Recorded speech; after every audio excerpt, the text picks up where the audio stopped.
né? Oi? Você você ia falar alguma coisa? Não sei, né, se vai chegar mais alguém, se somos só nós, né? É, o pessoal Também vai chegar. não sei se a mudança da data também acabou, né, confundindo os É, e não colegas. sei se, se o fato de ser sexta-noite e também de ser uma sexta especial, né? O É, pessoal tá querendo comemorar, né? falar sobre angústia, né? Acho que não, né? O pessoal tá querendo botar a angústia para fora. É, Não julgo, não julgo. bom, mas vamos lá, né? Vamos. Então, acho importante, assim, fazer uma recapitulação, pelo menos, né? Pelo o que eu coloquei lá no primeiro encontro, principalmente da proposta, né, que eu fiz, né, de fazer a leitura do seminário, pensando, né, nessa maturação que o Lacan faz do objeto A, né, do conceito do objeto A. Então, impossível, né, trabalhar o seminário, os seus pontos assim de referência fundamentais em 5 encontros, né? Então, o que eu venho destacando são as contribuições do Lacan neste seminário sobre o objeto A, que também já é coisa mais do que suficiente, assim, né, para a gente poder pensar muitas coisas. Eu acho que se a gente fosse definir, né, a primeira parte que a gente fez essa leitura, só um instantinho.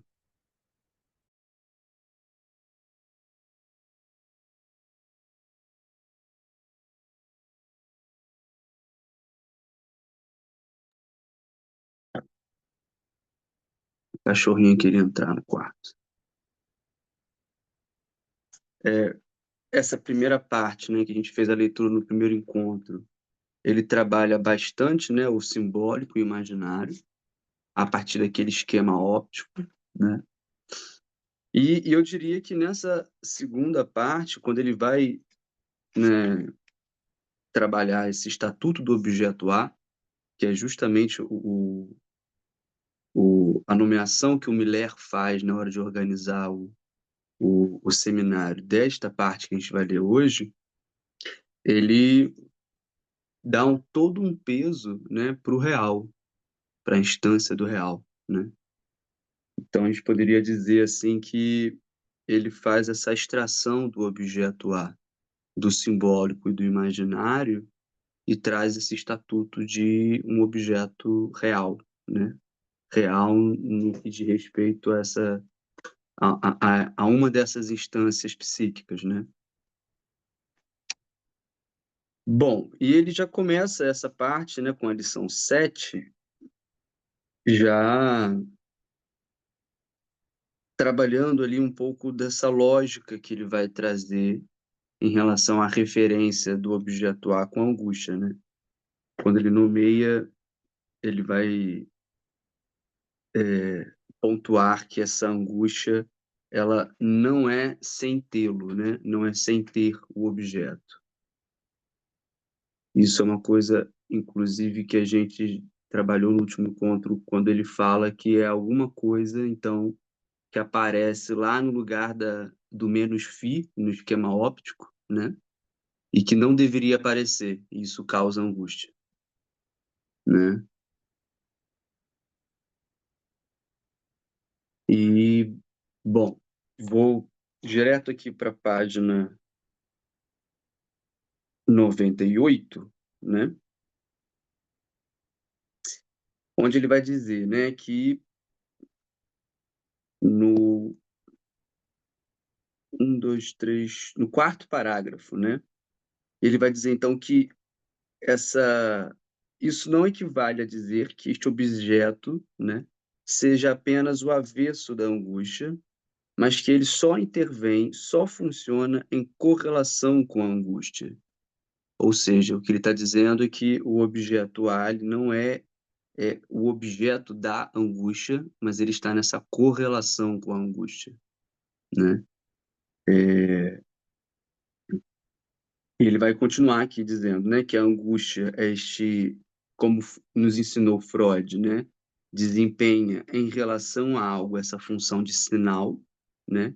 Digo que é um sinal relacionado com o que se passa em termos da relação do sujeito com o objeto A, em toda a sua generalidade, né? Então, isso é uma tese muito importante para o Freud, né, de que a angústia ela é sem objeto. E o que o Lacan está trazendo aqui é que a tese dele, né, é de que ela não é sem tê-lo, não é sem ter um objeto, num sentido deste objeto A, que vai implicar toda uma especificidade, né? Se a gente for comparar, por exemplo, com a fobia, com medo, né? Lá no texto do Freud sobre inibição, sintoma e angústia, ele faz essa distinção entre angústia e medo, né? O medo teria um objeto fóbico, né? Tem um medo de alguma coisa, e a angústia seria isso, esse medo sem um objeto, né? Esse afeto, né? Sem um objeto. O que o Lacan traz aqui é que, bom, há um objeto, este objeto é o objeto A, mas o objeto A, ao mesmo tempo, não é o objeto da angústia, né? Ele está nessa correlação aí.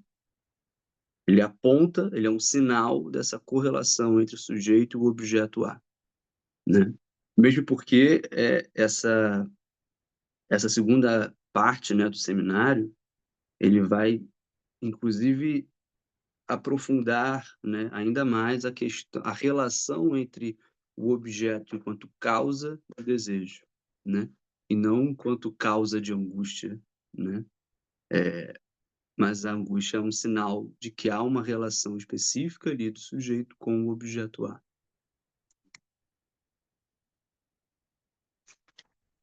Bom, é, e aí nessas primeiras páginas, né, que página 98 e 99, ele já introduz aqui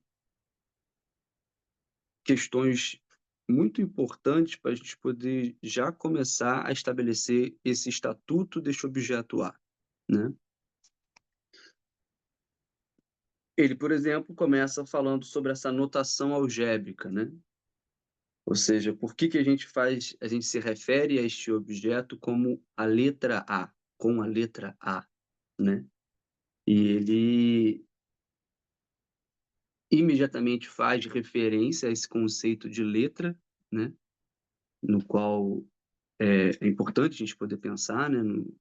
Todo o ensino do Lacan, isso vai se desenvolvendo nos seminários mais futuros, assim, mas já está presente quando ele fala ali sobre o traço unário, por exemplo, né? O que ele fala no seminário anterior, né? E a grande questão que ele coloca aqui é que, bom, há uma distinção aí entre letra e significante. E, e quando ele se refere ao objeto A enquanto uma letra, né, é justamente porque ele não implica necessariamente essa relação que o significante tem com a metáfora, né? E aí, no final da página 98, ele vai, inclusive, fazer um jogo aqui, né, de linguagens, e vai dizer o seguinte: se a palavra bom, né, gera a significação de bom, ela não é boa em si. Longe disso, pois ao mesmo tempo gera também o mal, né? Ou seja, existe essa dialética aí, né? Quando a gente se refere a essa diferença radical do significante.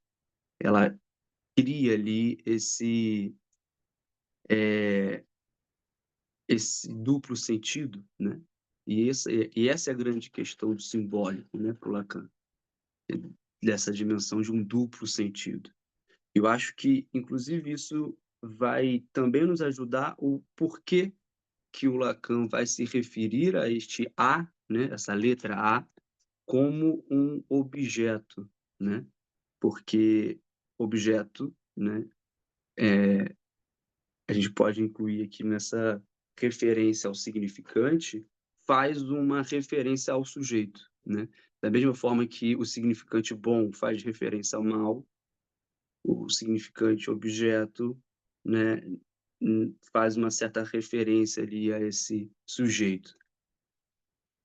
E aí ele inverte, né, toda a relação que, de alguma forma, a teoria do conhecimento, a filosofia, né, da ciência, vai pensar essa relação entre sujeito e objeto, né? Essa relação entre o sujeito que conhece o objeto é uma coisa muito importante, assim, para toda a estrutura, assim, da filosofia do conhecimento, né? É, é uma relação, assim, vamos dizer, que a gente não consegue prescindir disso quando a gente para poder levar isso em conta quando a gente fala sobre teorias do conhecimento, né? Ou seja, de que há um sujeito cognoscente e há um objeto a ser conhecido. E ele brinca um pouco com isso quando ele se refere então ao fato de que esse objeto A, né, ele escapa a qualquer noção de objetividade, né?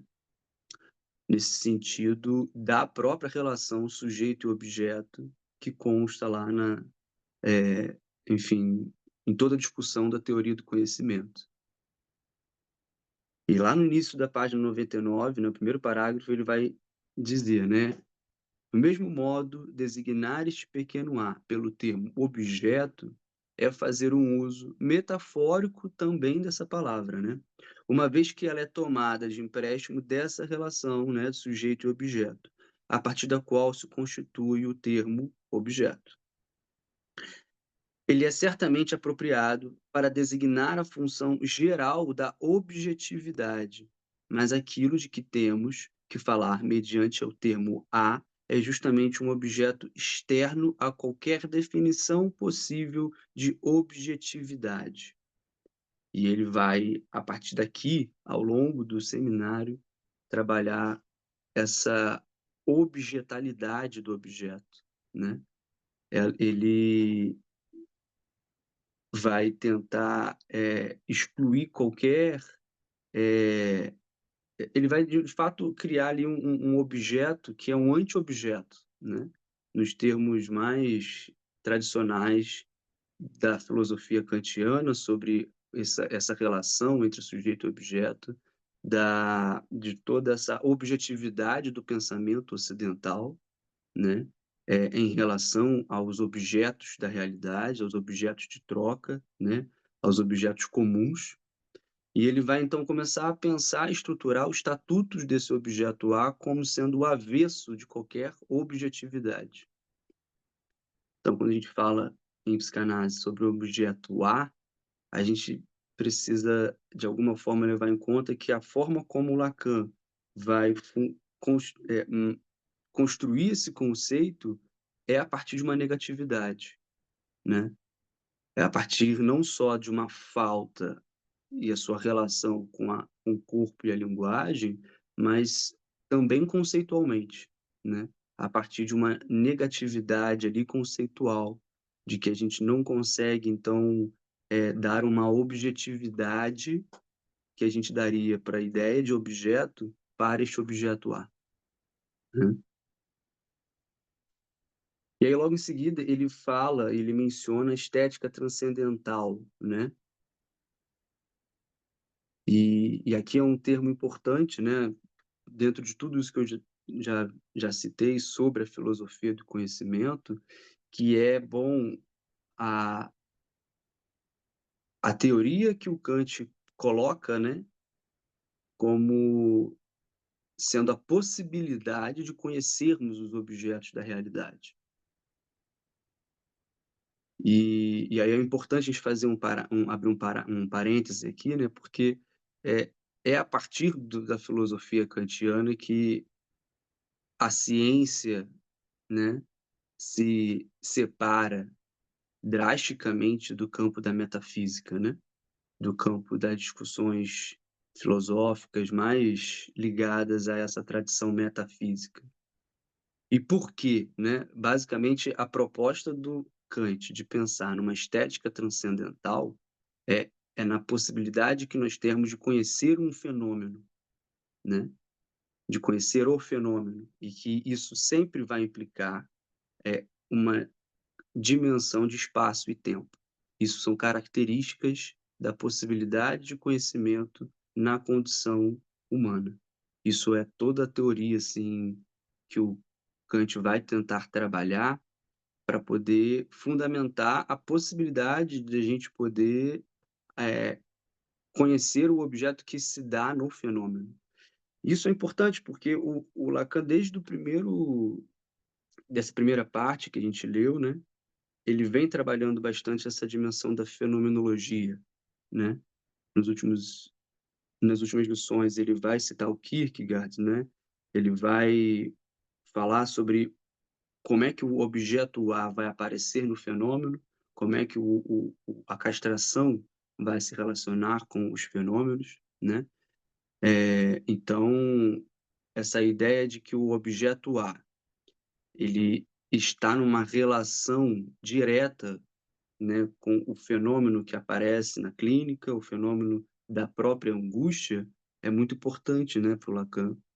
Então, não é à toa que ele vai citar essa estética transcendental aqui do Kant. Mesmo porque, mais para frente, ele vai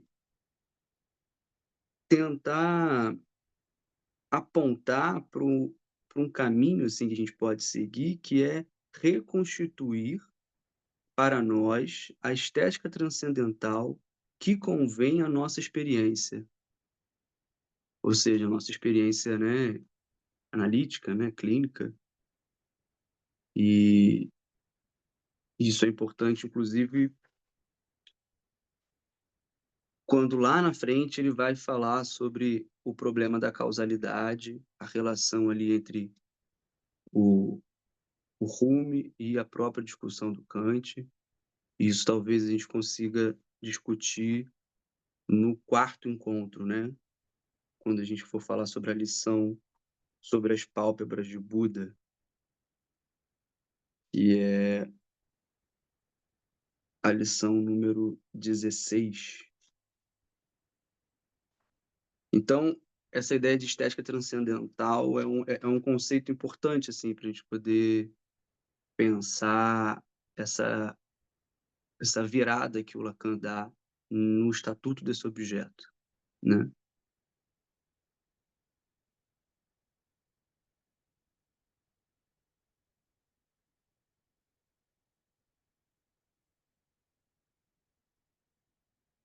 Então, bom, na página 101, ele já vai introduzir toda essa discussão, então, de por que que a angústia ela não é sem tê-lo, né? Ou seja, sem tê-lo, o objeto. E ele vai dar um exemplo aqui, né? E que eu acho que é importante a gente poder ler para poder entender essa relação lógica que ele faz, né? Porque ele constrói essa frase e não à toa, né? Ele brinca ali com esses tempos, né, verbais e essa estrutura, né, da frase, no sentido em que ele poderia dizer, né, que a angústia tem um objeto, mas não é isso que ele diz. Ele diz que ela não é sem tê-lo. Não é a mesma coisa de dizer que a angústia tem um objeto. É, E aí o exemplo que ele dá é o seguinte, né? Essa relação do não ser sem ter não significa que saibamos de que objeto se trata. Quando digo ele não é sem recursos, ele não é sem astúcia, isso quer dizer que, pelo menos para mim, seus recursos são obscuros e suas astúcias não é, e sua astúcia não é comum. Ou seja, ele está dizendo que a angústia ela tem um objeto, mas a gente não sabe que objeto que é, né? É, então, quando ele constrói a frase, né, dessa forma, ela não é sem tê-lo, é justamente brincando um pouco com a lógica e colocando em jogo, né, essa relação direta entre a angústia e o objeto, né?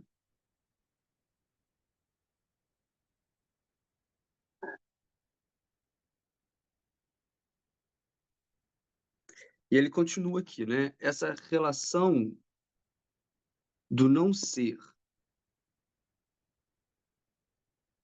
Não, essa parte eu já li, né? Ele vai continuar dizendo o seguinte: há um certo tipo de ligação condicional que liga o ser ao ter, numa espécie de alternância. Ele não é aí sem tê-lo, mas em outro lugar, lá onde ele é, isso então não se vê. Eu acho que aqui a gente pode retomar aquele esquema óptico, né? Quando ele é, ele demonstra ali como que o, a castração vai ter uma relação com a imagem, com o imaginário, diferente do objeto A, né?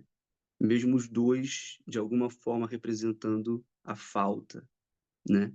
Então, quando ele fala aqui sobre lá onde ele é, onde ele tem, nós não conseguimos ver, né? Eu acho que é um pouco isso que ele tentou extrair, né, nas primeiras lições dessa relação ali no esquema óptico entre, de um lado, né, o objeto A e do outro, naquela imagem sustentada pelo grande outro, o lugar onde ele colocou lá o menos fi, né, a castração. E a partir disso, eles, na segunda parte, né, dessa lição, ele de novo vai fazer referência à castração a partir, né, da seguinte frase, né? A castração do complexo não é uma castração, né? Acho que é um ponto,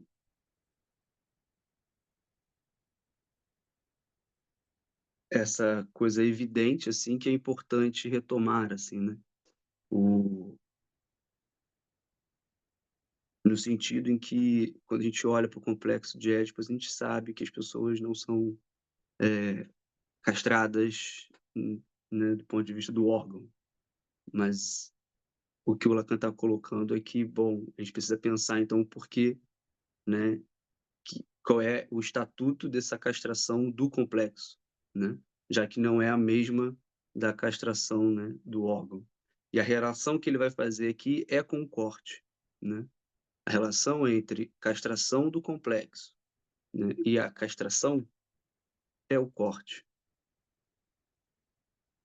Isso que ameaça o corte, né? Essa relação entre a mãe castradora, né, ou o pai, essa coisa que aparece pelo menos muito presente ali na teoria freudiana sobre a ameaça de castração, né?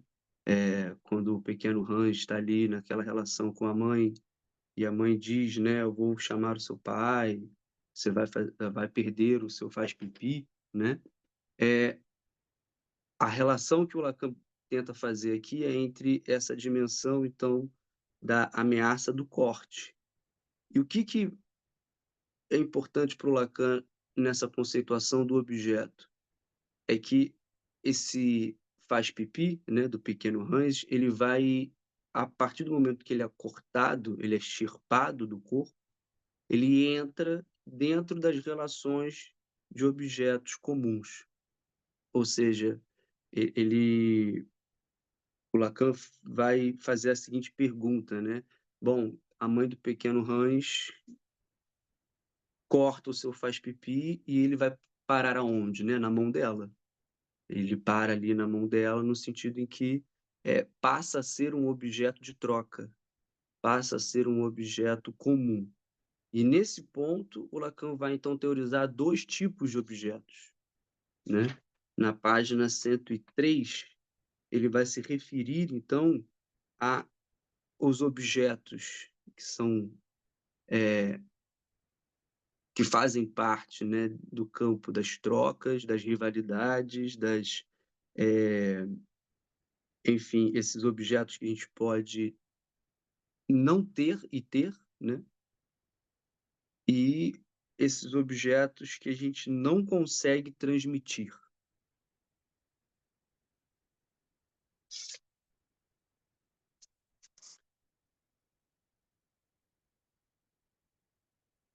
Vocês estão conseguindo acompanhar?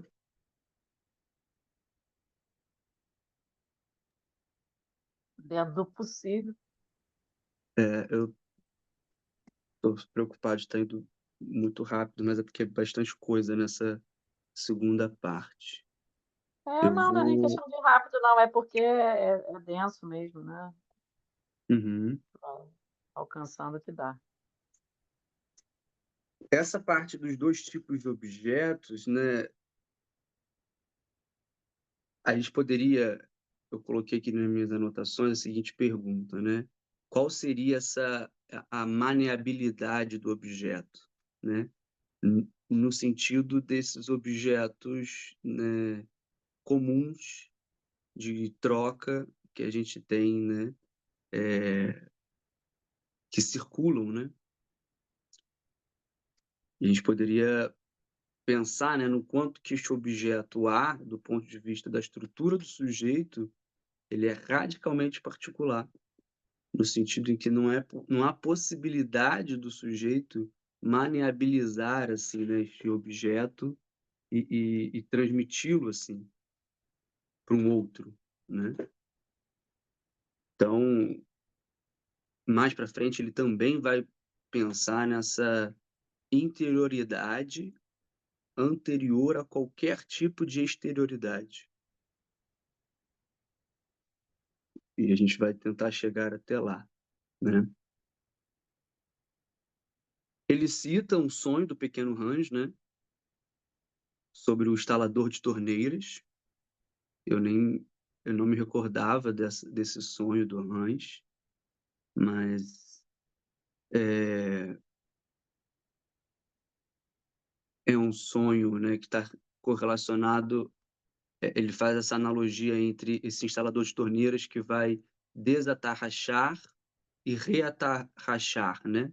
O faz pipi, no sentido mesmo de acoplar e desacoplar este objeto do pequeno Hans, né? Como se fosse de fato um objeto ali comum que entra dentro do jogo ali das trocas, né?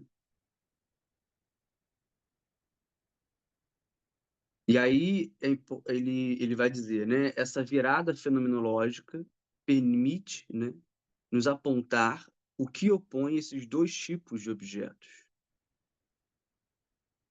Há dois tipos de objetos, então, né? Aqueles que podemos compartilhar, os objetos de troca, os objetos cotáveis, que podem passar de um ao outro, que podemos tomar, roubar, fazer-se tomar, fazer-se roubar, adquirir, comprar. É todo o campo, então, desses objetos comercializáveis que se abre. E os objetos que não se compartilham, que não são objetos, então, de troca. E aí ele vai citar o falo como o mais ilustre desses objetos, que não se compartilha. E aí no final da página 113 ele vai dizer: se destaquei o falo, foi porque foi por ele ser o mais ilustre, em decorrência da castração, né? Mas há também os equivalentes desse falo, entre os quais vocês conhecem os que precedem, o síbalo e o mamilo, né? Ou seja, as fezes e o seio. Talvez haja alguns de vocês que conhecem menos, embora sejam perfeitos, alguns que vocês conhecem menos. embora sejam perfeitamente visíveis na literatura analítica. Ou seja, a gente já poderia aqui, né, fazer referência ao olhar e à voz, né? E tentaremos Então, designá-los, né? Como? desculpa, quer terminar de ler? Eu ia perguntar uma coisa. Só de terminar de ler esse parágrafo. Esses objetos, quando entram livremente no campo em que não tem nada a fazer, né? Ou seja, esse campo da partilha, quando nele aparecem e se tornam reconhecíveis, tem a particularidade de seu status assinalada a nós pela angústia.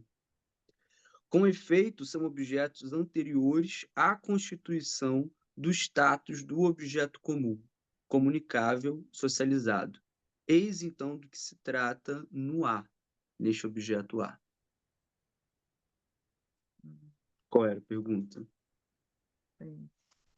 Nada, só para saber se eu estou entendendo corretamente essa parte, né, que você traz a diferença do objeto A com os outros objetos comuns, né, e quando o Lacan cita o falo como o mais ilustre dos objetos não compartilháveis, e você estava falando antes da castração, ou da ameaça de castração, porque aí, com o corte, ele se torna um objeto desses que entra na cadeia como outros, como aí você cita o rãs, né? O faz pipi, vira ali uma desatarrachável e atarrachável.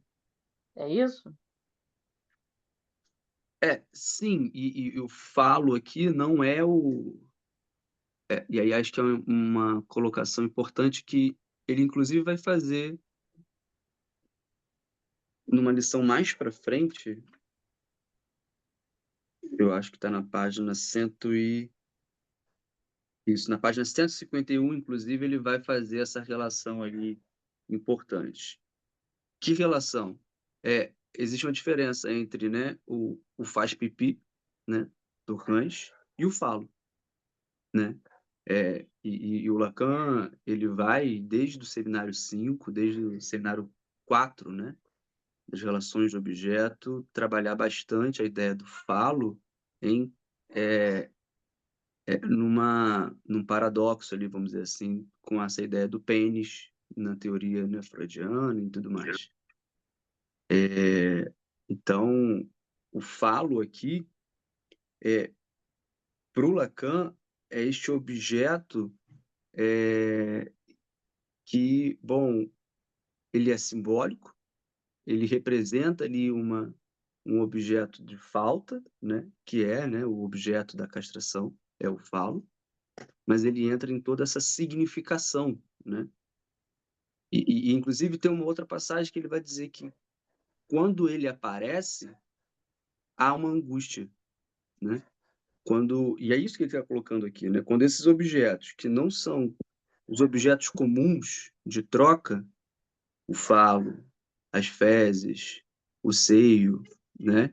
Ele entra nesse jogo das trocas, ele vai causar angústia. E é o que ele fala, né, nas outras lições, naquela relação, então, do esquema óptico no lugar onde ele coloca o objeto A e do outro lado onde ele coloca a castração. Quando o objeto aparece nesse lugar que é- tinha era para ter uma falta, há uma angústia. O falo, ele é o significante da falta, né? Ele, ele entra, então, nessa economia aí, né, psíquica, não como um objeto de troca, assim, de que a gente pode, né, eu estou com falo e dei para uma outra pessoa, assim, nesse sentido desses objetos comuns, né?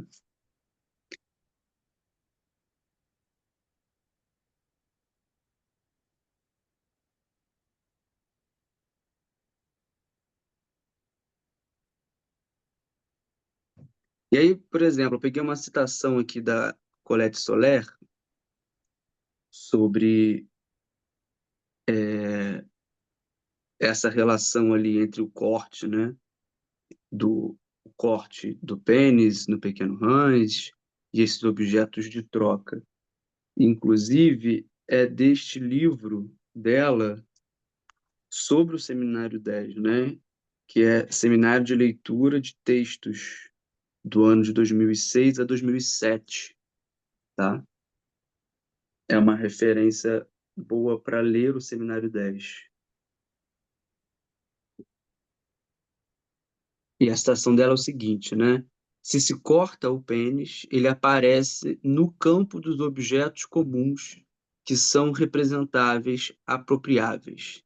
É então, aí está a sutileza de Lacan, um caso de aparição disso que não pode aparecer no campo dos objetos comuns.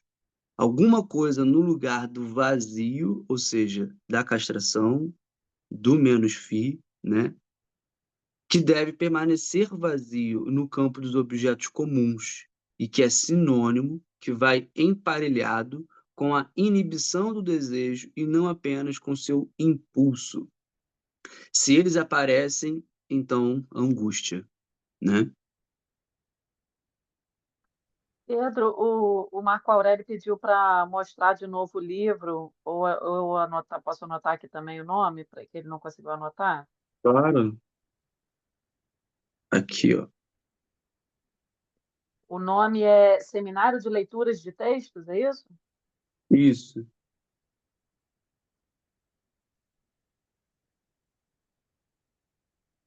Eu vou escrever aqui no chat o nome.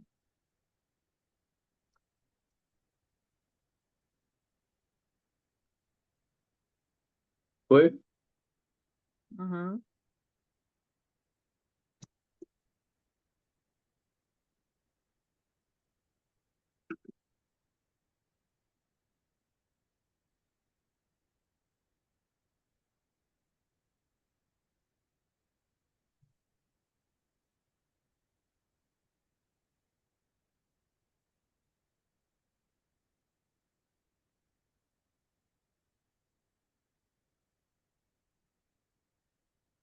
Bom, vou tentar avançar aqui um pouco mais. Eu vou pular para a próxima lição. No final dessa lição, só para poder não passar, né, batido, ele vai fazer considerações importantíssimas assim sobre o cross-cap, né?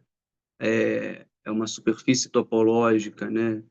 Também muito importante para poder pensar a banda de Moebius, né? Ele trabalha essa superfície topológica no seminário anterior e ele continua insistindo nisso, né? Inclusive, né, é onde ele faz a citação, né, das formiguinhas que andam, né, pela superfície, que representa aí, né, a capa do seminário. Mas a lição seguinte, a gente vai encontrar algumas considerações bem importantes no que diz respeito ao objeto A, né, que é o que a Deixa, gente está investigando. Fala. desculpa, de vez em quando posso perguntar assim, ou você acha melhor perguntar no final? Não, pode perguntar. Não, que eu estou aqui pensando, é, essa coisa, né, que você até tinha falado no primeiro encontro, agora fala de novo a partir do avanço também, né, que o Lacan vai fazendo teórico, né, que é essa coisa do onde aparece, né, onde algo aparece ali, né, o objeto entra ali no lugar onde devia ser falta, onde devia ser vazio, a angústia, surge a angústia, né? Eu estou pensando assim da forma aplicável, né, que a gente vê na clínica e repete muito isso, né, que é a castração angustia, né? Porque o sujeito não quer saber com a castração e tal. Então, eu estou pensando aqui nesse sentido de quando um objeto entra ali onde devia estar vazio, é que evidencia a falta para o sujeito, e aí o sujeito se angustia? É isso, assim, pensando pelo lado verificável da coisa? Eu acho que sim, né? É, eu acho que tem uma coisa que ele fala sobre essa relação, por exemplo, do falo, né? E que quando aparece há uma angústia, está lá no final da página 101. E ele vai dizer assim, né? Não será isso que nos demonstra a função sociológica do falo, desde que o tomemos no nível maiúsculo, né? Ou seja, o fi maiúsculo é esse falo simbólico, né? Onde ele encarna a função mais alienante do sujeito na troca. Aí ele continua: na troca social, o sujeito masculino circula, reduzido ao ser o portador do falo.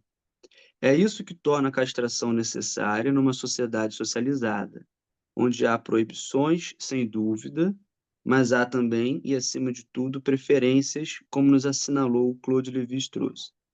O verdadeiro segredo, a verdade de tudo que ele faz girar na estrutura, em torno da troca das mulheres, é que por trás da troca das mulheres, os falos vêm satisfazê-las.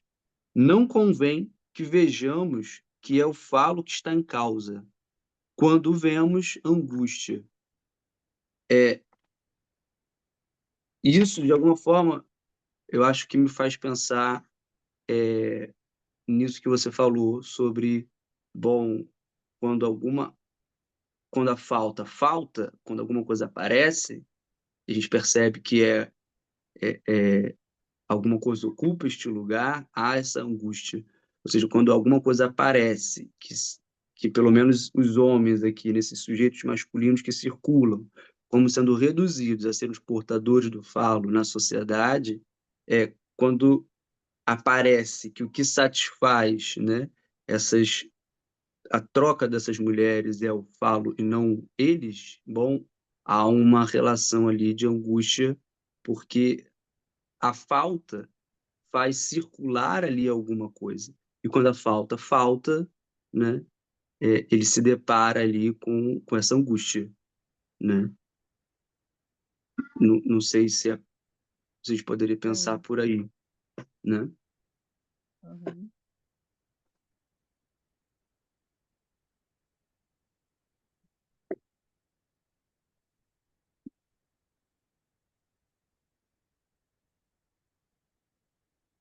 Ele, ele mais, na lição número 10,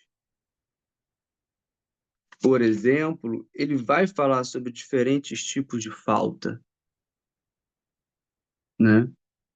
E aí a gente pode pensar nessa falta do simbólico e nisso que é uma privação enquanto um real, né?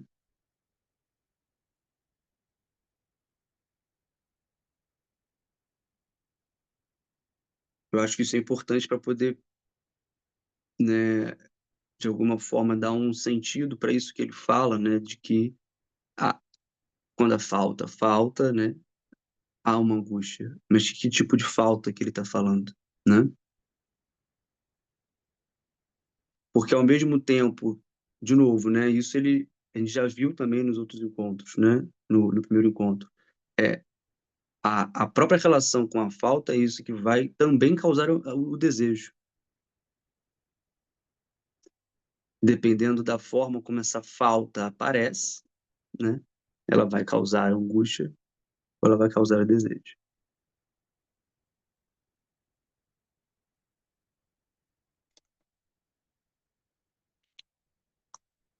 Então, não sei se eu consegui te responder, né? Sim, sim. Bom, aí na lição número 8,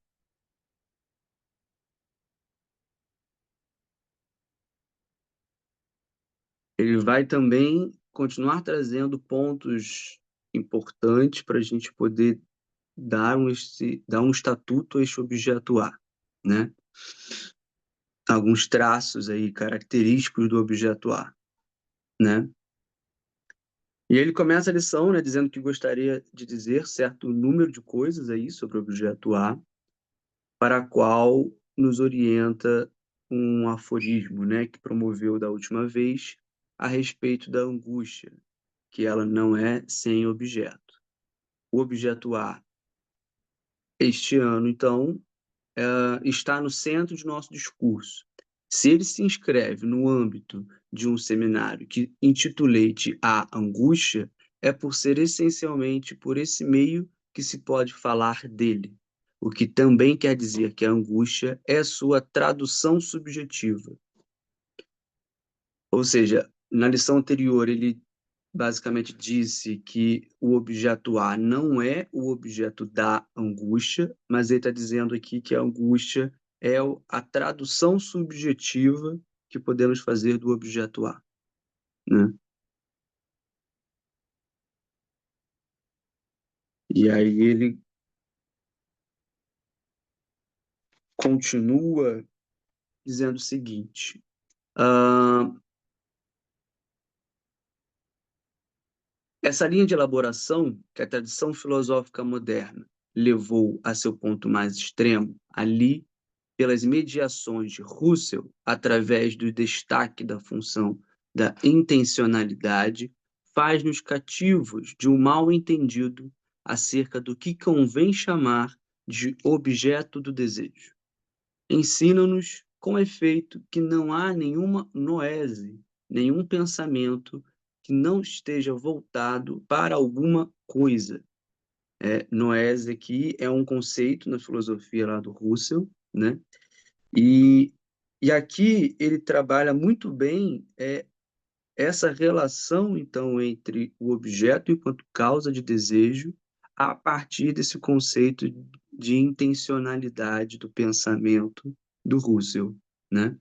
Basicamente, dentro da fenomenologia, né? De novo, né? Ele vai se referir a esse campo da fenomenologia.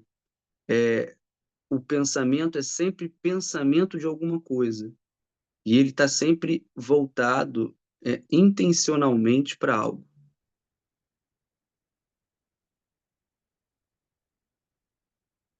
Então, não há nenhum pensamento que não esteja voltado, né, intencionalmente para algum objeto.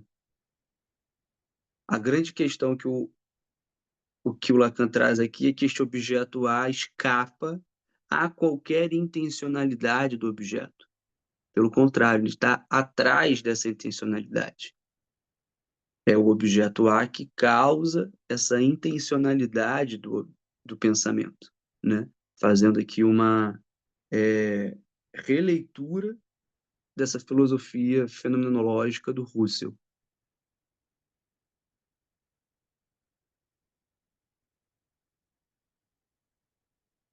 Uh, e ele vai se perguntar, né? Será que o objeto do desejo está à frente? Essa é a miragem de que se trata, né? E isso é importante porque quando a gente fala sobre o objeto do desejo, este desejo inconsciente, ele não vai ser um desejo de um objeto, né?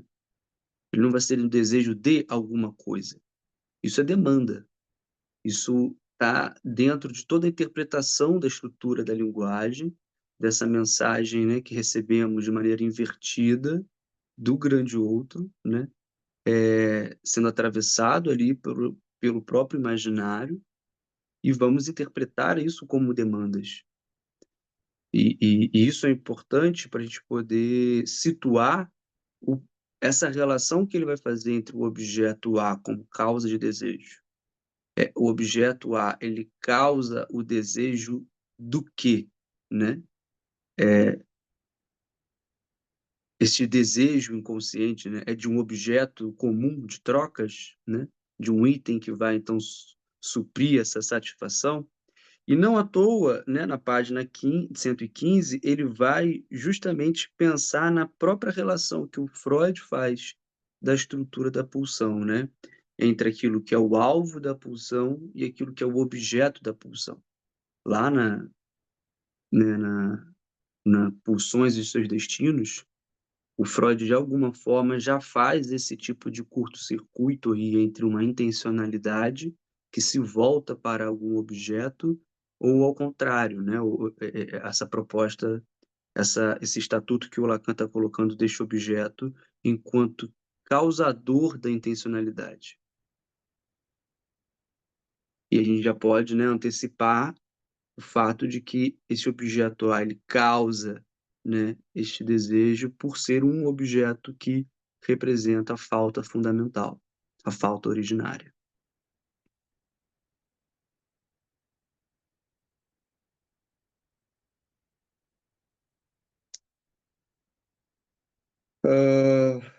Voltando um pouquinho aqui na página 114, tem uma citação aqui importante, né? Ele vai dizer o seguinte: no progresso da epistemologia, vocês sabem quantas dificuldades produziu o isolamento dessa noção de causa. Não foi sem uma sucessão de reduções que acabaram por levá-la a uma função das mais tênues e das mais dúbias que a ideia de causa pôde manter-se no desenvolvimento de nossa física.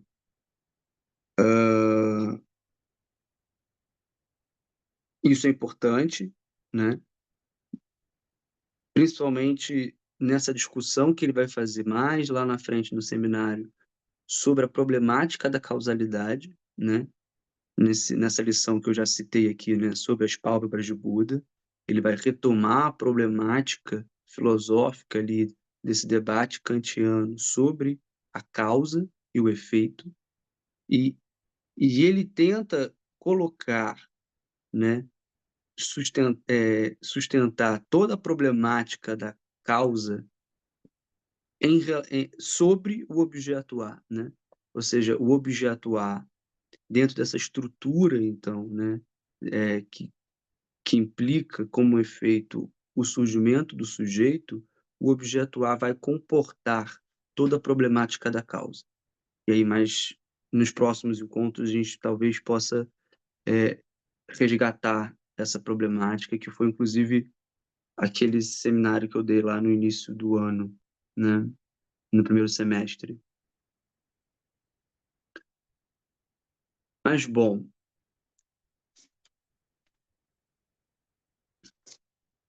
então a gente pode já entender, de alguma forma, que o Lacan coloca o objeto A antes de qualquer tipo de intencionalidade e antes de qualquer tipo de objeto comum, né? Ou seja, se no, na cena nós visamos um objeto, né? É justamente o que causa isso é o objeto A. E não à toa ele vai também articular essa dimensão de causa de desejo a partir da estrutura do desejo sádico, né? E ele vai falar, né, que o fetiche, né, é nele que se desvela essa dimensão do objeto como causa do desejo. Tem uma relação, então, aí entre este objeto do fetiche, né, que não é o desejo não visa este objeto, né, que é do fetiche, né, no caso da estrutura sádica, mas é o contrário, né? É este objeto que vai causar o desejo, entende? E ele vai brincar, ele vai então fazer várias analogias aqui sobre essa posição sádica e a posição masoquista. Inclusive, quando ele pensa sobre a angústia, em relação à neurose, né? Quando o neurótico se vê objeto do seu próprio desejo, também há angústia, né?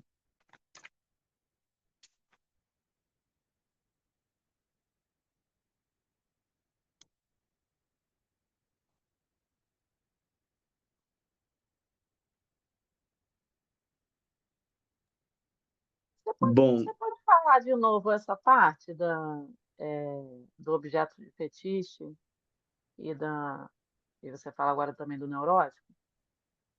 uhum.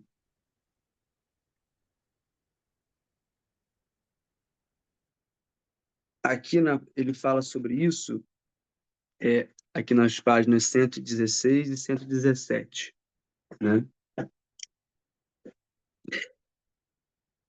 E ele vai começar, né, pensando aqui, no primeiro parágrafo, ele vai falar o seguinte, na página 116: é a esse exterior, lugar do objeto, anterior a qualquer interiorização que pertence a essa ideia de causa. Vou ilustrá-la imediatamente da maneira mais simples de ser entendida por seus ouvidos, porque hoje também me absterei de fazer metafísica. Para colocá-la em imagem, não é à toa que me servirei do fetiche como tal, pois é nele que se desvela a dimensão do objeto como causa do desejo. E aí, logo em seguida, ele vai dizer: o fetiche causa o desejo. O desejo, por sua vez, agarra-se onde puder. Não é absolutamente necessário que seja naquela que calça o sapatinho. Este pode estar em suas imediações. Sequer é necessário que seja ela a portadora do seio, o seio pode estar na cabeça. Mas todo mundo sabe que, para o fetichista, é preciso que o fetiche esteja presente. O fetiche é a condição mediante a qual se sustenta o seu desejo.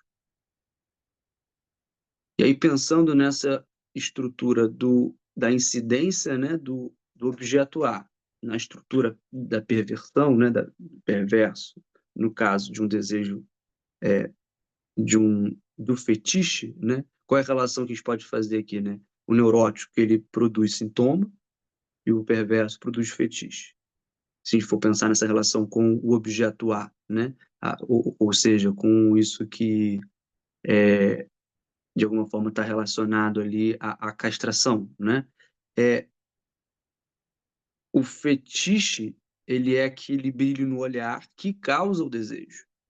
Se não tiver aquilo, se não tiver aquele traço, se não tiver aquele sapatinho, se não tiver aquele olhar, não há desejo.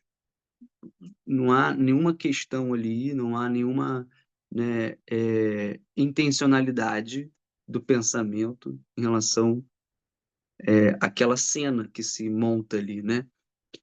E, Uhum. e então, quando ele fala que o fetiche ele demonstra ali de uma maneira bem clara essa relação, é justamente porque, de fato, só há desejo no caso do fetiche se tiver aquele objeto, aquele traço, vamos dizer assim, né? Uhum. Se não tiver, não há possibilidade de desejo. Uhum. Acho que ele dá esse exemplo no sentido mesmo assim da gente verificar, né, quase que se materializa dessa forma, isso que ele está dizendo da causalidade, né, do objeto A, que Sim. antecede, né, qualquer intencionalidade, se verifica no objeto fetiche, né, na relação do objeto fetiche com o desejo, né? E ele mostra o quanto que este objeto ele é anterior ao desejo. Sim, sim, Isso, inclusive, é sim. interessante para a gente poder pensar, né, na estrutura do fetiche, do caso da perversão, e nisso que o neurótico, né, fantasia como sendo um fetiche, né, um desejo Uhum, sexual, alguma coisa, no sentido em que a posição do sujeito em relação ao objeto A é diferente. Tanto que nesse esquema que ele monta na página 117, vocês vão ver aí, ó, o A se direciona, né, a um desejo que aponta para um sujeito e tem esse S aí, que é esse outro sujeito enquanto um outro, né? Se vocês olharem a parte de baixo desse esquema, na página 117, é, é a posição inversa do matema da fantasia, né? O matema da fantasia é o sujeito, função de A. Esse esquema que ele faz sobre o desejo sádico, nessa parte de baixo, a gente tem o ao contrário, né? A gente tem o A, função, e a gente tem o sujeito barrado. Isso, inclusive, é importante e interessante a gente poder contrapor para poder pensar o que é o fetiche, no caso da perversão, e o que é a fantasia, no caso da neurose. Né? Do ponto de vista, né, até mesmo, né, sexual mesmo, né? Nessa relação da sexualidade, né? uhum, Ou seja, ele demonstra aqui que o objeto A ele é anterior ao desejo, uhum. né?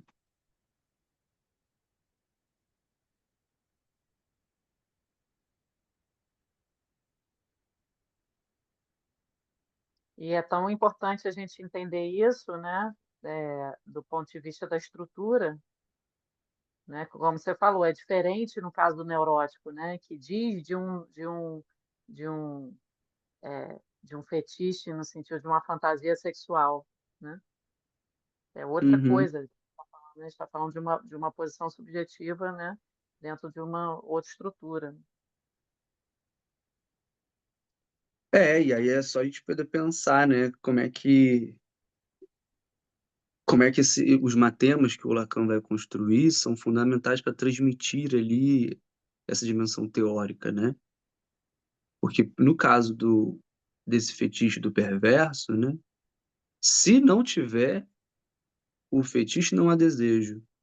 A gente pode pensar que no caso da neurose, né, há um desejo pela fantasia, por isso que se aparece como um fetiche, como né, enfim. É, exatamente. É o inverso, né.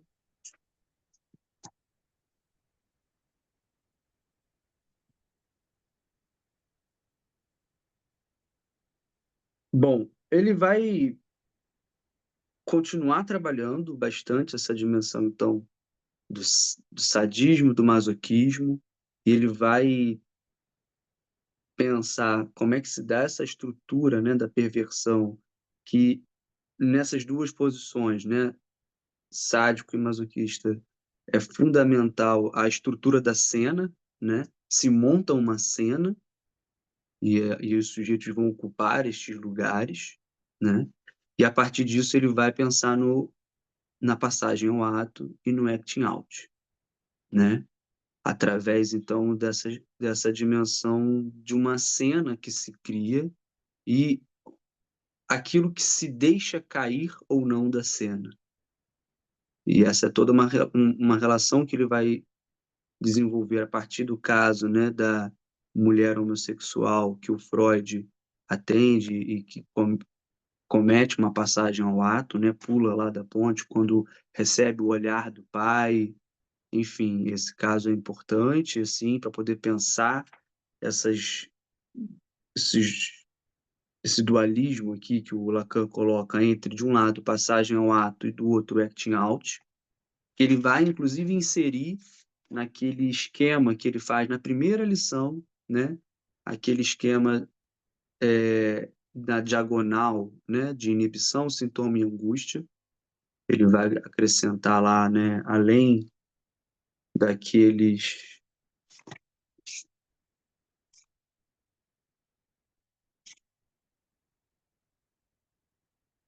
outros termos, deixa eu ver em qual página que está. Aqui. Além da emoção, da efusão, do impedimento e do embaraço, ele vai acrescentar nesse esquema o acting out e a passagem ao ato, né? Basicamente, né, a passagem ao ato, só para a gente poder comentar aqui, vai se referir a este objeto que precisa cair da cena.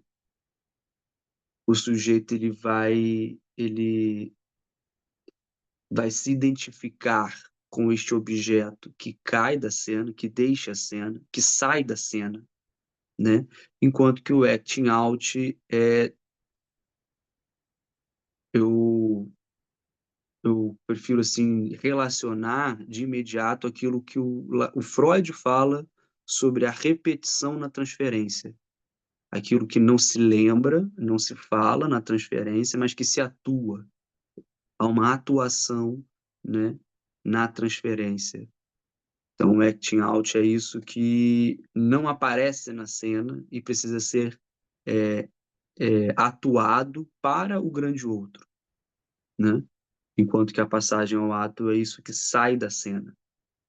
E ele vai brincar um pouco com essas palavras, né? Ele vai dizer que o Freud deixa ela cair, né? E que existe uma relação ali de que, bom, é preciso tomar-se pela mão. Enfim, isso vai aparecer nessa lição número 9, né? E que é importante para a gente poder pensar, inclusive, o fenômeno da angústia na clínica, né?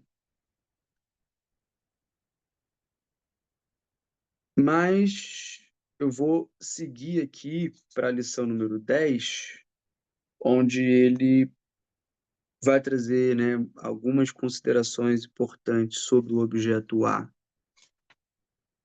e sobre os diferentes tipos de falta, né?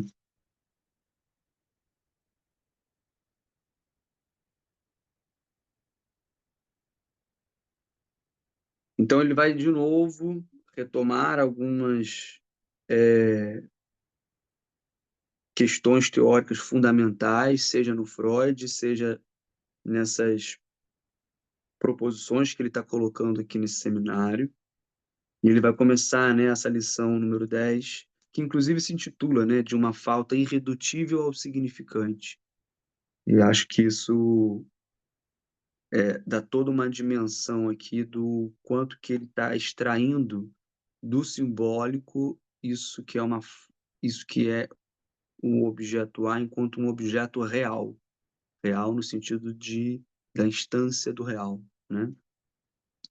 Ele vai começar dizendo, né, a angústia, como nos ensinam desde sempre, é um medo sem objeto, enquanto que isso né, de novo, é uma tese do Freud, enquanto que o Lacan está colocando aqui, que ela não é sem objeto.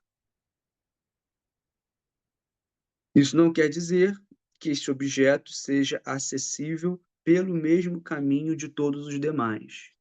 Por isso que ele não diz que a angústia tem um objeto, porque isso entraria no jogo, né, das relações desses objetos comuns, partilháveis, né? Por isso que ele diz que ela não é sem objeto. Ele continua aqui, né? Sublinhei que seria mais uma forma de nos livrarmos, então, da angústia dizer que um discurso homólogo ou parecido com qualquer outra parte do discurso científico pode simbolizar este objeto, colocar-nos com ele na relação do simbólico a que voltaremos, do símbolo, desculpa, do símbolo a que voltaremos. Se a angústia sustenta essa relação por não ser desprovida de objeto, é sobre a condição de ressaltar que isso não equivale a dizer, como em relação a outros, de que objeto se trata, nem tampouco a poder dizê-lo.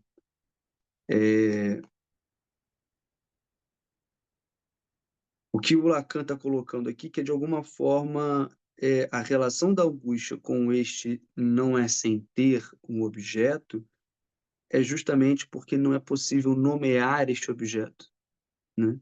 Este objeto não entra dentro daquilo que é possível ser dito pelo discurso científico, né? Não é possível entrar, então, nessa dimensão de um símbolo, né? E é a partir disso que ele vai começar a articular a relação do objeto A com o significante.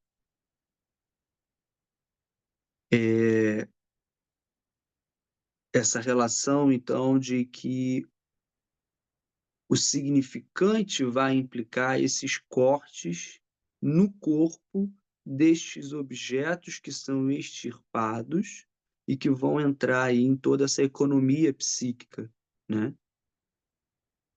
Ou seja, ele primeiro relaciona a castração do complexo com a castração, né, do órgão do ponto de vista do corte, e aqui ele já começa a pensar de alguma forma, a estruturar essa relação, então, de alteridade radical do objeto A com o significante. E como é que isso vai se dar do ponto de vista do sujeito? Bom, o significante, ele encarna no corpo, né? Ele fala isso nas lições anteriores, ele encarna o corpo implicando nesses cortes, né? Nessas cisões aí, e que isso vai extirpando ali do sujeito estes outros objetos que podem ocupar, né, o lugar de objeto A. O símbolo, né, o, os seios, o falo, o olhar, a voz, e que nas próximas lições ele vai começar a esquematizar, né? lá para o final do seminário, né, ele vai falar sobre as 5 formas do objeto, né, pensando então nesses objetos específicos aqui que estão relacionados a esses cortes que o significante vai fazer no corpo, né?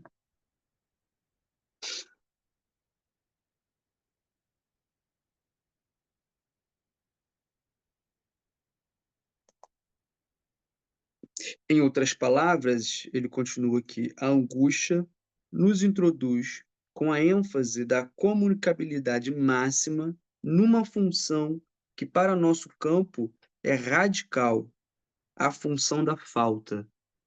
Ou seja, a função da falta está ligada a isso que não é possível, então, dizer, né? Ou seja, nomear.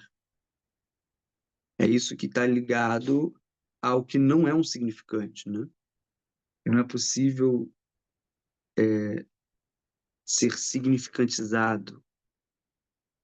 E no primeiro parágrafo da página 147, ele vai fazer uma referência aqui à lógica, né? E que é interessante, de novo, para a gente poder pensar essa relação da falta que o próprio simbólico, né, instaura, né? A relação com a falta, ele vai nos dizer, né, é tão inerente à constituição de qualquer lógica que podemos dizer que a história da lógica é a de seus sucessos em mascarar aquilo pelo qual ela se aparenta com um vasto ato falho. Se dermos a essa expressão o seu sentido positivo. É por isso mesmo que vocês sempre me veem voltar por algum trajeto aos paradoxos da lógica que se destinam a lhes sugerir as portas de entrada pelas quais se nos impõe e as vias por onde se regula o estilo certo para nos permitir ter sucesso nesse ato falho, isto é, não faltar para com a falta. O que eu interpreto aqui, né, do que ele está colocando? As articulações da lógica ao longo da história, né, o que o Lacan está pontuando é que, de alguma forma, é para justamente mascarar, né, essa falta com verdadeiros atos falhos.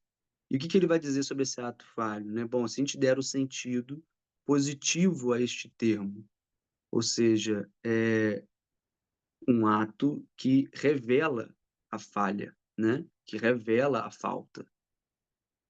Então, a brincadeira que ele faz aqui, de alguma forma, é que as tentativas da lógica de suprimir a falta, de dar uma simbolização naquilo que falta da estrutura de linguagem, né, revela por si, né, essa falta, né? Isso, de alguma forma, está dentro do destino que o Lacan vai dar para essa relação entre o simbólico, né, e o real. Isso que a gente tenta simbolizar, mas que sempre retorna ao mesmo lugar, né? Essa dimensão, então, entre, né, o significante e o objeto A. Isso que a gente não consegue significantizar, ao mesmo tempo que é o significante que cria essa falta, né?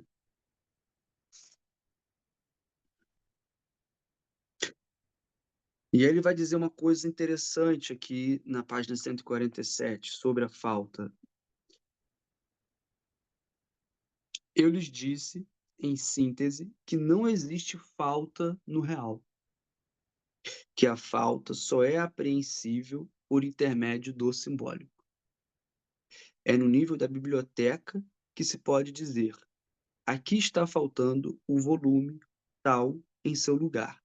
Esse lugar é um lugar apontado pela introdução prévia do simbólico no real. Por isso, a falta de que falo aqui pode ser facilmente preenchida pelo símbolo. Ela designa o lugar, designa a ausência, presentifica o que não está presente. Ou seja, Só há falta no simbólico.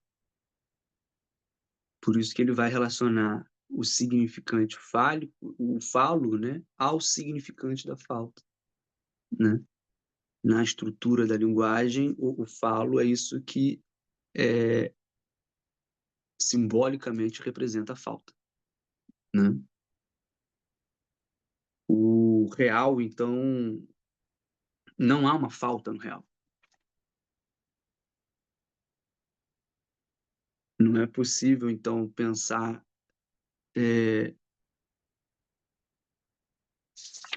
o que ele coloca aqui, né, de que a falta é a introdução deste simbólico no real.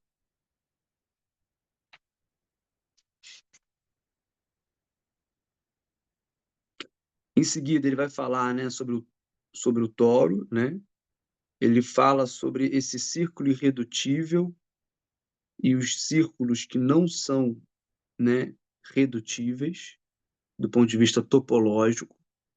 E ele fala que sobre a diferença dos furos, né, na topologia. E aí, de novo, né, o Lacan ele não se utiliza da topologia só porque ele acha legal, né? Mas é porque ele consegue demonstrar, a partir desses exemplos topológicos, que há diferentes tipos de furos, né? Há diferentes tipos de relação com o furo.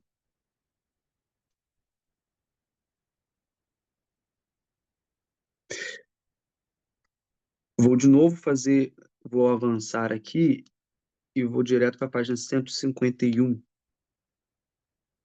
que é quando ele fala, então, sobre essa diferença da falta, do simbólico, e da privação no real.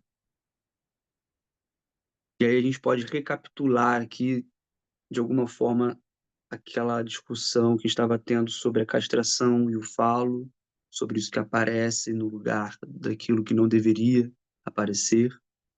Ele vai dizer o seguinte: a privação é algo real, enquanto a falta, por sua vez, ela é simbólica.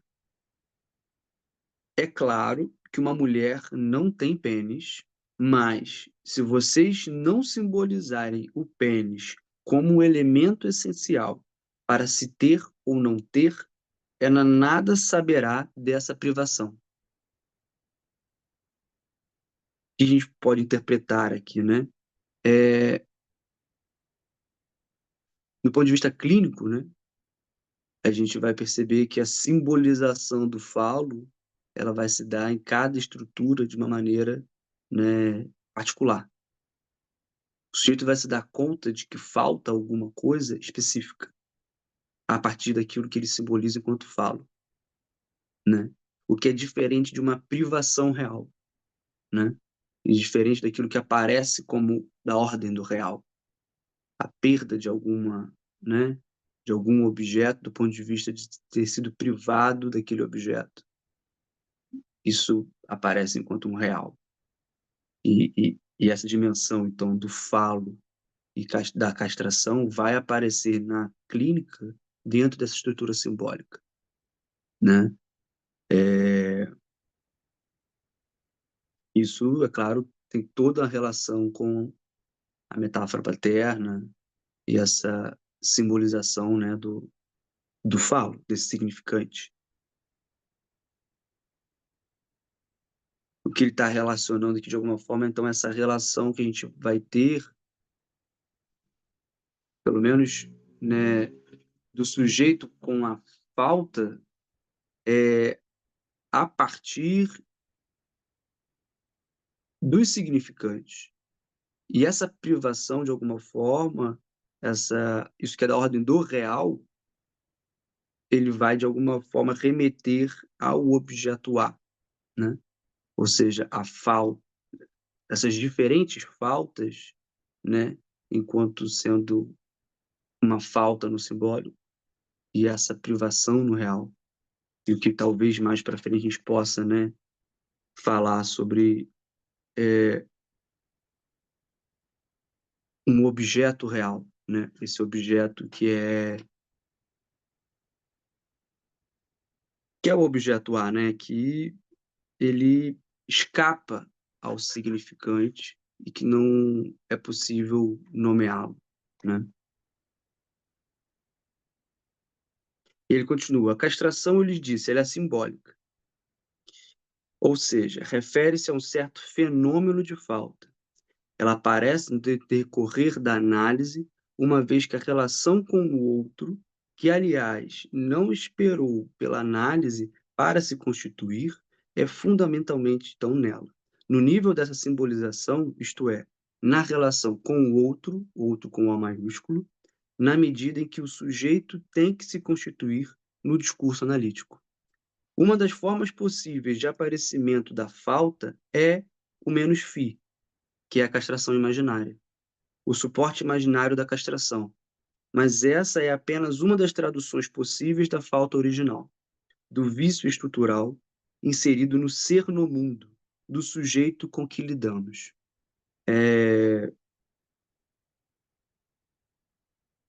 Ou seja, o objeto A, ele, ele vem desses cortes, né, do significante. Ele de alguma forma está colocando aqui diferentes tipos, né, de falta originais. Quer dizer, a forma como a falta original vai se aparecer de uma maneira diferente em cada, né, instância, seja como o falo simbólico, seja como o falo imaginário, suporte, né, imaginário da castração, seja com isso que vai aparecer enquanto um objeto, o objeto A, né? E aí a gente poderia pensar aqui como sendo a falta, né, no real, a falta originária, aparecendo no real como objeto A, diferentemente do simbólico do imaginário, que vai aparecer como seja o falo simbólico, seja como o menos fi, a castração, a imagem, né, o suporte imaginário da castração.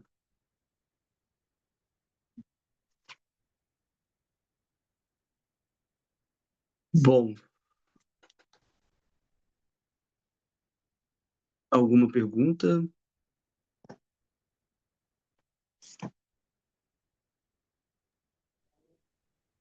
No momento não tem uma pergunta. Eu ia até perguntar, mas aí você foi avançando, eu entendi melhor. Aquilo que você falou desde o início hoje, né? A respeito que o Freud traz, né? Que a angústia tem um objeto, que o Lacan fala que Freud fala que não tem objeto, que o Lacan fala que não é sem objeto, mas que não é o objeto A que causa a angústia. E, e aí você foi avançando, agora eu acho que eu consegui entender melhor isso. Nesse sentido, né, de que não é possível significantizar esse objeto, né? Mas ao mesmo É, tempo é o significante que cria a falta, né? E você vai trazendo essa coisa da construção, né? Que é toda uma construção de pensamento, né? É interessante a gente ir, né, acompanhando o raciocínio, o pensamento do Lacan, né? Trazendo essa dimensão, né? Do real, simbólico, imaginário, né? E de como é que se introduz o simbólico no real, né? Está trazendo, né? Muito interessante. eu ele vai, de alguma forma, articular mais para frente, né, a angústia com o real. Né? Nas outras lições, ele vai falar sobre a angústia, sinal do real. Né? Nos últimos seminários, quando ele vai pensar, né, o nó borromeano, ele vai pensar a angústia, né, como algo que se introduz ali a partir do real, o sintoma a partir do simbólico e a inibição no imaginário, né? Que tem alguma relação direta com o que ele está trabalhando aqui, né? Inibição, sintoma e angústia. Então, essa relação do objeto A com a angústia ela é uma relação,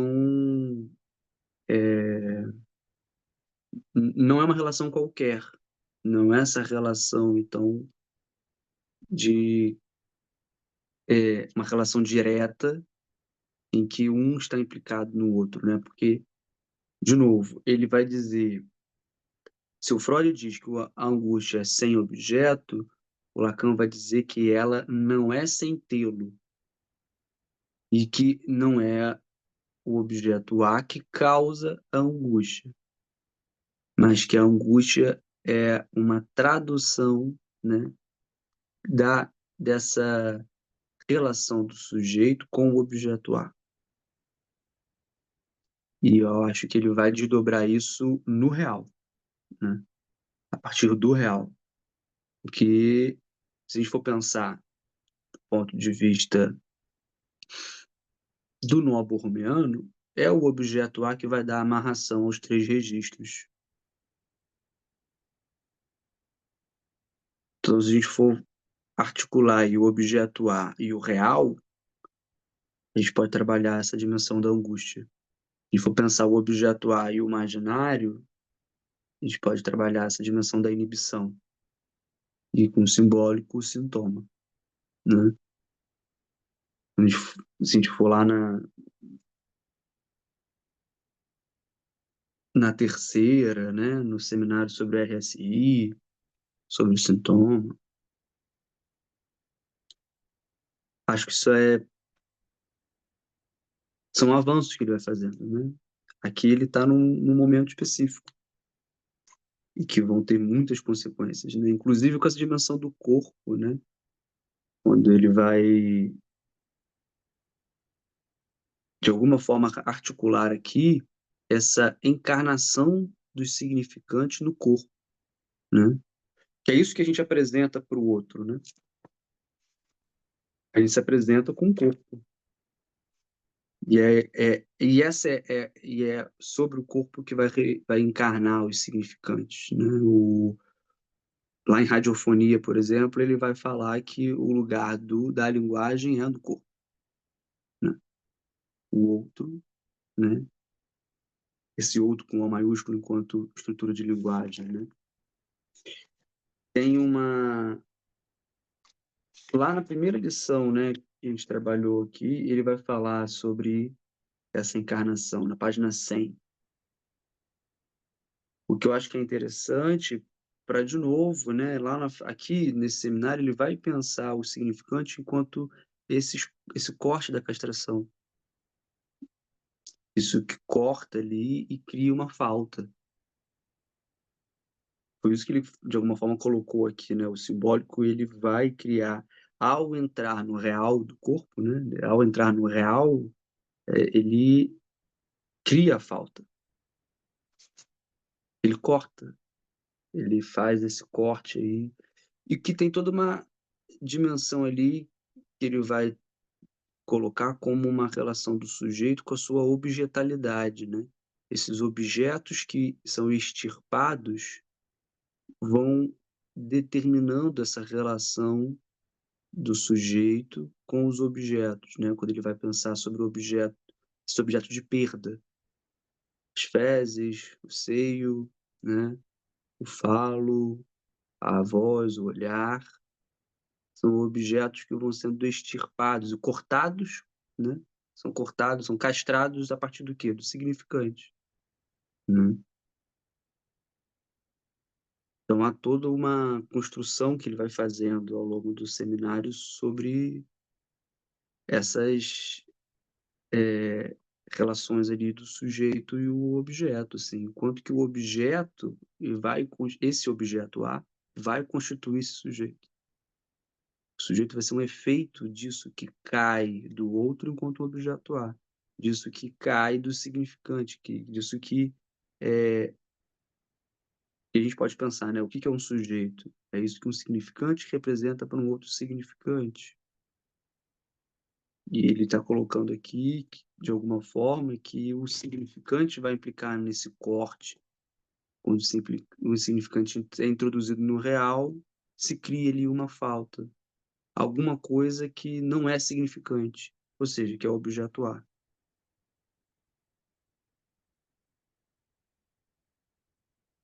Então tem muitas coisas aí, né, para a gente poder pensar e que ele vai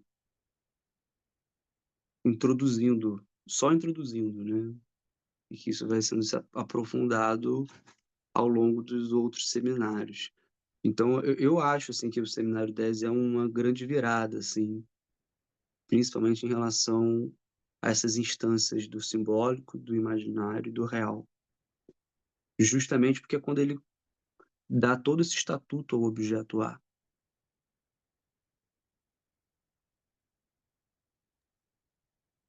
Sim,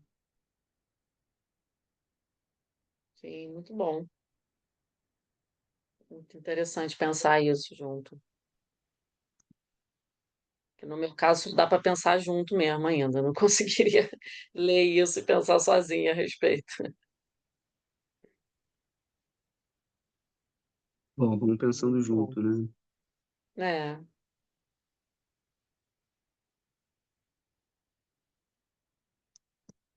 Alguém quer perguntar alguma coisa, fazer algum comentário? O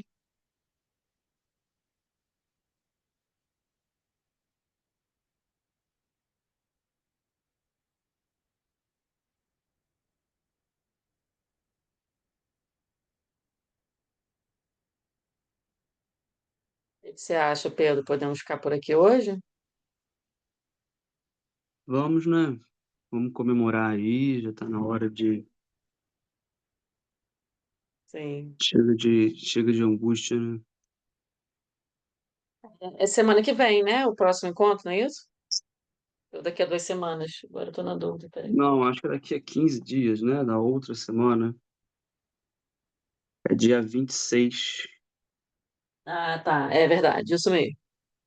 Dia 26. É. É, aí Semana que vem a depois gente tem outra coisa. Hum. aí depois vai ser uma semana, vão ser as 3 semanas seguidas. 26, depois 3 de outubro e 10 de outubro, a gente poder finalizar, Isso. Tá. tá? Ok. Bem, então. Muito obrigada. Nada. Eu que agradeço aí E aos até a próxima. ouvintes. Até. Tchau, tchau, gente. Boa noite. Obrigado, Pedro. Tchau, tchau. Tchau, Vinícius. Tchau. Obrigado.